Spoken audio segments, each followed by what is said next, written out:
सकते हैं? सर इसके थोड़ा सा बैकग्राउंड पे जाना पड़ेगा। कायद-ए-आज़म मोहम्मद अली जिन्ना, एम्बुलेंस रोकी गई, पेट्रोल ख़त्म हो गया, ये क्या ड्रामेबाजी थी कि उनको रास्ते में इनकी डेथ हो गई। डिक्लेयर कर दिया गया फ़ातिमा जिन्ना रहमतुल्लाह अलैह को, उनको जो है वो गद्दारी का लेबल लगा दिया गया।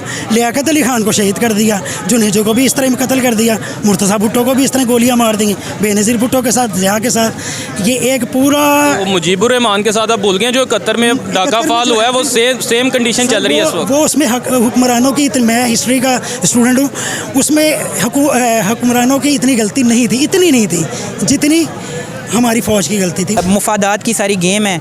मेरा नहीं ख्याल कि पाकिस्तान मार्शल लॉ की तरफ जा सकता है और अवाम इस चीज़ को एक्सेप्ट भी नहीं करेगी। मार्शल लॉ हमने बहुत फेस कर लिया है। एक वक्त होता था, ये भी एक अहम नुक्ता है, एक वक्त होता था कि जब हमारे पास पार्टीज़ की कोई ऑप्शन नहीं होती थी। दाईं साइड पे देखें तो नवाज शरीफ चोर करप्ट, बाईं साइड पे देखें तो जरदारी पीपल्स पार्टी चोर करप्ट, तो किस तरफ जाएँ?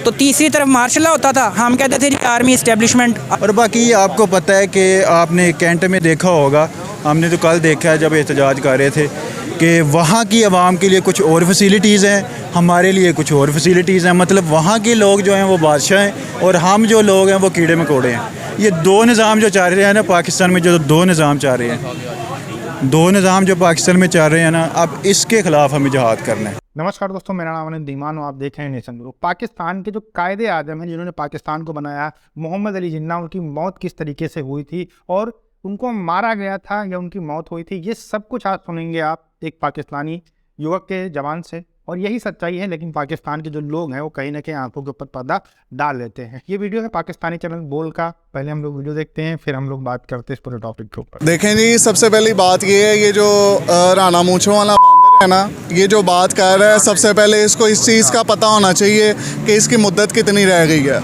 ये जो उधार का वज़ीर अपना मना हुआ है ना, ये दहशतगर्द, इसको इसका महकमा है वज़ीर दहशतगर्द, वज़ीर दाखिला नहीं है, वज़ीर दहशतगर्द है। इसका काम है मुल्क के अंदर दहशत फैलाना, मुल्क के अंदर अफरा तफरी फैलाना। ये कह रहा है कि ये सब हालात इमरान खान की वजह से ख़राब हैं। ये लोग जो गैर कानूनी काम सब कर रहे हैं, इन्होंने इनको अवाम को मजबूर किया, हालात इस कदर ये लोग लेकर आए हैं। वारंट तो राना साहब के ख़िलाफ़ भी थे, तो राना साहब अपने लिए कानून का म्यार और रख रहे हैं और खान साहब के लिए और, ये क्या चक्कर है? देखें, ये सिर्फ राना साहब नहीं है, ये है नून लीग एंड कंपनी, बल्कि अब ये इनके बीच में बरकत डल गई है। ये PDM एंड कंपनी बन गई है, जिसके अंदर आपने देखा है कि राना साहब का एक मुकदमा नहीं है, राना साहब के बेपनाह मुकदमे हैं, जिसके अंदर इनके जो ये सुतेले बाप हैं, नवाज शरीफ, शहबाज शरीफ और उनके बेटे, ये अपने मुकदमात ख़त्म करने के लिए आए हैं। खान साहब ने ये बात बहुत पहले कर दी थी। भाई हम तो ये समझते हैं इस वक्त जो लोग हुकूमत में बैठे हुए हैं ना, वो माफ़ी है।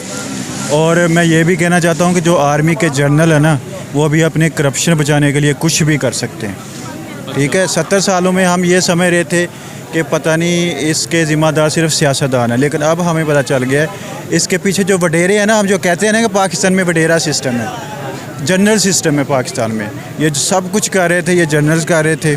और अब इमरान खान ने ये जो अपनी हुकूमत तोड़ी है ना, उन्होंने अच्छा डिसीज़न लिया, इन्होंने एक्सपोज कर दिया इनको। ठीक है, तो इमरान खान इनको उतारा भी था, ये उस वक्त मेरे ख्याल में जनरल फैज़ की जगह थे, सो वो भी इनको है उस चीज़ का भी।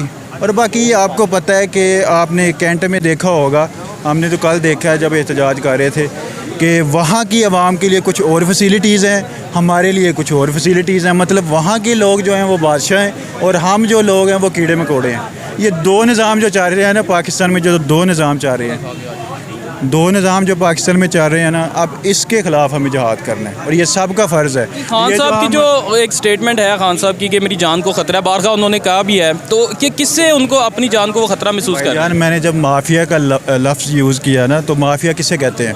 माफिया थोड़ा सा बताएं ना, वो सियासतदान है, कौन है वो सियासतदान जो बैठे हुए हैं 70 साल से, जो इनके पपेट हैं, आर्मी के पपेट हैं, जो आपको समझ नहीं आ रही। मीडिया वाले मैंने देख रहा हूँ, मैं तो मासूम हूँ, मैं इलेक्ट्रॉनिक मीडिया जैसे कवरेज दे रहा है ना, जो अब बल्कि वो आ नहीं रहा, ज़ाहिर कंट्रोल्ड हो रहे हैं ना वो भी। तो कंट्रोल कौन करता है? माफिया करता है ना कंट्रोल। तो खुल के बोलो इस माफिया के खिलाफ अगर आपने जान छुड़ानी है। अगर आपने गुलाम बन के रहना तो फिर इस तरह की बातें करते रहे इधर उधर की। ठीक है, आपने 2-3 दिन में देख लिया ना ट्रेलर, ये तो अभी ट्रेलर था। जब जंग लड़नी होती है ना अपने माफिया के ख़िलाफ़, तो आपको कुर्बानी देनी पड़ती है। अब जो मुस्लिम लीग नून है या पीडीएम की जो जमातें हैं वो तो कहते हैं कि एक महसूस सा टोला है इमरान खान साहब ने तैयार किया हुआ है और उनको ट्रेनिंग दे के ले जाता है, ये पढ़े लिखे भी नहीं है और पता नहीं कहाँ से आ जाते हैं। तो ज़रा बताएं आवाम को। अगर ऐसा होता ना तो मूँछों वाला बंदर जो राना सनाउल्लाह है ना, वो इंटरनेट ना बंद करता। इंटरनेट क्यों बंद किया है? तबाही मचा दी है। इंटरनेशनल मीडिया पे आप जाकर देखिए, ठीक है, क्या रिपोर्टिंग हो रही है। इंटरनेशनल मीडिया दिखा रहा था ना, आपका इलेक्ट्रॉनिक मीडिया सारा सोया हुआ था। इसने क्यों अभी तक नेट बंद किया हुआ है? नेट खोल दे फिर। अगर हम थोड़े से हैं, हमें कुछ नहीं पता, हम जाहिल हैं, तो खोले इंटरनेट मीडिया, दिखाए लोगों को। क्यों नहीं दिखाता और हमसे आगे डिबेट करे? इमरान खान तो दूर की बात है, इमरान खान तो इंटरनेशनल मीडिया को जो है ना, वो तो वर्ल्ड लीडर है। कि ये बेसिकली माफिया था और आर्मी ने जो है इसे यूज़ किया थोड़ी देर अपने मकासद के लिए। ये चला आ रहा था, हम पे मुसल्लत था। 70 साल में यार आप ये देखो कि यूरोप के छोटे छोटे कंट्रीज़ की क्या इज़्ज़त है, क्या रिस्पेक्ट है दुनिया में, और हम 22 करोड़ होकर क्या है यार, कीड़े मकोड़े हैं। हर कोई हमारी जो है वो बेइज्जती करता है बाहर। पाकिस्तानी को क्या कहते हैं? आप ऑनलाइन चले जाओ, हर कोई कहेगा दहशतगर्द है ये। कि हमारी कोई रिस्पेक्ट नहीं है यार। आपको क्या लगता है हमारी इज़्ज़त है? नहीं जी। ये जो डंकी लगा के जा रहे हैं हमारे नौजवान बाहर, अगर यहाँ पे नौकरियाँ हों, इवन आप देखो कि एग्रीकल्चर जो था हमारा, वो भी सारा तबाह हो चुका है। अब मुफादात की सारी गेम है। मेरा नहीं ख्याल कि पाकिस्तान मार्शल लॉ की तरफ जा सकता है और अवाम इस चीज़ को एक्सेप्ट भी नहीं करेगी। मार्शल लॉ हमने बहुत फेस कर लिया है। एक वक्त होता था, ये भी एक अहम नुक्ता है, एक वक्त होता था कि जब हमारे पास पार्टीज़ की कोई ऑप्शन नहीं होती थी। दाईं साइड पे देखें तो नवाज शरीफ चोर करप्ट, बाईं साइड पे देखें तो जरदारी पीपल्स पार्टी चोर करप्ट। तो किस तरफ जाएँ? तो तीसरी तरफ मार्शल लॉ होता था। हम कहते थे जी आर्मी इस्टेब्लिशमेंट, आर्मी हुकूमत आ गई है, मिठाइयाँ बांटी जाती थी। हाँ, मिठाइयाँ बांटी जाती थी। मुशर्रफ की हुकूमत जब आई थी तो लोगों ने मिठाइयाँ बांटी थी कि इनसे जान छूटे। उनको पता है कि जब तक सिविलियन, अब हमारे पास इमरान खान मौजूद है। IMF पैसे दे नहीं रहा है आपको, IMF मांग रहा है दूसरे मुल्कों की श्योरिटी।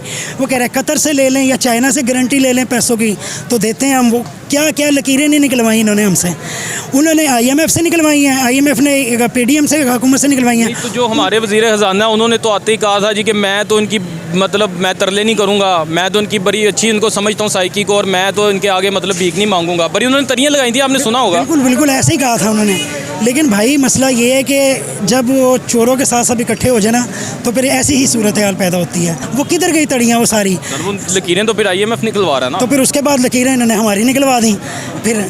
तो ठीक है ना, तो बात तो उधर की उधर ही आ गई। टॉपिक की तरफ आते हैं। आप जो आजकल ट्रेंडिंग कर रहा है मीडिया, सोशल मीडिया पे, कि खान साहब को स्लो पॉइजनेट किया जाने का खदशा है, क्योंकि खान साहब ने खुद भी कई दफ़ा कहा मेरी जान को ख़तरा है, और अगर अल्लाह ना करे इस तरह की कुछ हो जाती है सूरत हाल, तो फिर आप मुल्क को कहाँ देखते हैं? सर इसके थोड़ा सा बैकग्राउंड पे जाना पड़ेगा। कायदे आज़म मोहम्मद अली जिन्ना, एम्बुलेंस रोकी गई, पेट्रोल ख़त्म हो गया, ये क्या ड्रामेबाजी थी कि उनको रास्ते में इनकी डेथ हो गई। डिक्लेयर कर दिया गया फातिमा जिन्ना रहमतुल्लाह अलैह को, उनको जो है वो गद्दारी का लेबल लगा दिया गया। लियाकत अली खान को शहीद कर दिया, जुनेजो को भी इस तरह कत्ल कर दिया, मुर्तज़ा भुट्टो को भी इस तरह गोलियां मार दी, बेनज़ीर भुट्टो के साथ, ज़िया के साथ। ये एक पूरा वो मुजीबुर रहमान के साथ आप भूल गए, जो कतर में डाका फाल हुआ है, वो सेम कंडीशन चल रही है इस वक्त। वो उसमें हुक्मरानों की, मैं हिस्ट्री का स्टूडेंट हूँ, उसमें हुक्मरानों की इतनी गलती नहीं थी, इतनी नहीं थी जितनी हमारी फौज की गलती थी। दोस्तों इस वीडियो के अंदर एक आपको बहुत बड़ी बात पता चली होगी कि मोहम्मद अली जिन्ना को मारा गया था। ये बात कहीं ना कहीं पाकिस्तान के लोग भी जानते हैं कि सच है। उसकी हम थोड़ी सी आपको स्टोरी बता देते हैं। मोहम्मद अली जिन्ना जब बीमार हुए तो कहा गया कि एम्बुलेंस भेजी जाए, और उस समय गवर्नर जनरल पाकिस्तान थे वो। जब एम्बुलेंस उनके पास में गई तो फातिमा जिन्ना उनके साथ में थी और उनको एम्बुलेंस में बिठाया गया। उसके बाद एम्बुलेंस थोड़ी दूर चलती है और वहाँ पर वो बंद हो जाती है, उसमें पेट्रोल ख़त्म हो जाता है। उसके बाद 2 घंटे तक, 2.5 घंटे तक वहीं पर इंतजार करते हैं ये लोग, और कोई भी गाड़ी नहीं पहुंचती है। तो दूसरी गाड़ी जो उनके साथ में सिक्योरिटी की थी, उसमें उनको लिटाकर हॉस्पिटल पहुंचाया जाता है, जहां पर मोहम्मद अली जिन्ना की मौत का कंफर्मेशन होता है। तो इस तरीके से बहुत सारे जो रिपोर्ट्स हैं पाकिस्तान के अंदर, ये कहा गया कि मोहम्मद अली जिन्ना की मौत नहीं हुई थी, उनको एम्बुलेंस ना मिलने के कारण उनको मारा गया था। और ये इल्ज़ाम जो आया था वो पाकिस्तान के आर्मी के ऊपर आया था, क्योंकि उस समय आर्मी ताकतवर हो रही थी और मोहम्मद अली जिन्ना उनसे ताकतवर थे। तो वो चाहते थे कि पाकिस्तान के अंदर एक ही ताकतवर आदमी रहे, इसलिए उन्होंने मोहम्मद अली जिन्ना को मरवा दिया। यहीं पर पाकिस्तान की आर्मी नहीं रुकी। 1975 के आसपास में जब इलेक्शन हुए तो फातिमा जिन्ना को जो है वो गद्दार घोषित कर दिया गया और कहा गया कि इनके भारत से संबंध है, ये पाकिस्तान की गद्दार है। अब आप सोच लीजिए कि जिसने पाकिस्तान को बनाया उसी पाकिस्तान में उसको मार दिया जाता है और उसकी बहन को गद्दार कहा जाता है। तो एक बहुत बड़ी सोचने वाली बात है, जो पाकिस्तान का हिस्ट्री रही है वो कभी भी क्लीन नहीं रही है। हमेशा आर्मी के ऊपर शक जो है लोगों का जाहिर होता रहा और सारे पाकिस्तानी लगभग जानते हैं कि मोहम्मद अली जिन्ना को मारा गया है और फातिमा जिन्ना को बेकसूर थी, उसके बाद भी उनको जो है गद्दार कहा गया है। तो ये सिचुएशन बहुत पहले से चली आ रही है। पाकिस्तान के जो हालात है वहाँ पर बहुत ख़राब है। इंटरनेट अभी भी बंद है, इसकी वजह से लोग कम्युनिकेशन नहीं कर पाते हैं और पाकिस्तान के जो हालात थे उससे पूरी दुनिया के अंदर पहले उनकी इमेज ख़राब हो चुकी थी, लेकिन जो अभी हुआ है उससे पूरी दुनिया के अंदर बहुत ज़्यादा इमेज ख़राब हुई है। आपको ये जानकारी जानकर कैसा लगा हमें कमेंट सेक्शन में ज़रूर बताइएगा। मिलते हैं नए वीडियो के साथ। नमस्कार, धन्यवाद।